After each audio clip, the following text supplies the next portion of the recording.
Kitty and the Case of the Hiccups by James Dean.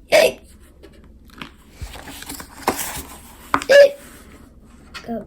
Oh no, Pete has the hiccups. How do you stop the hiccups? Pete asked Grumpy Toad, how do I stop my hiccups? I know, said Grumpy Toad, you stand on one foot.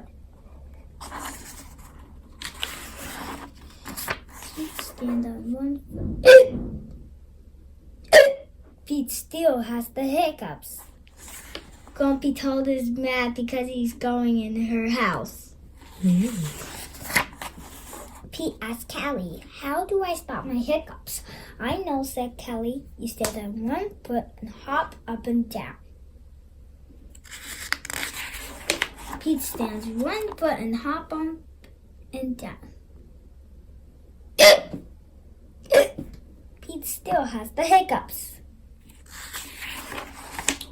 Pete asked Gus, how do I stop my hiccups? I know, said Gus. You stand on 1 foot, hop up and down, and sing a song. Pete stands on 1 foot. He hops up and down and sings a song.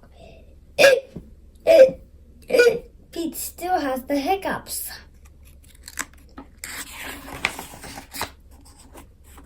Pete asked Bob, how do I stop my hiccups? I know, says Bob.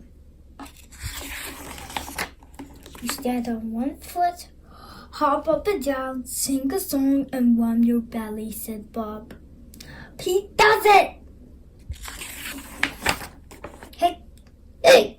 Nothing is working. Pete still had the hiccups. Go ask Mom.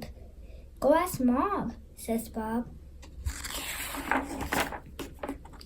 Pete asked Mom, how do I stop my hiccups? I know, said Mom. You take a deep breath. Pete takes a deep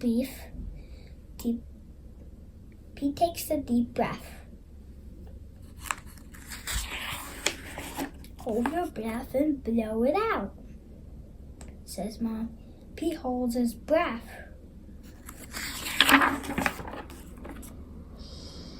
He blows his breath out. That's it? Pete asks. That's it, says Mom. Pete waits, and he waits, and he waits. He did not touch anything. The hiccups are gone. Mom's a so smart. Whoa!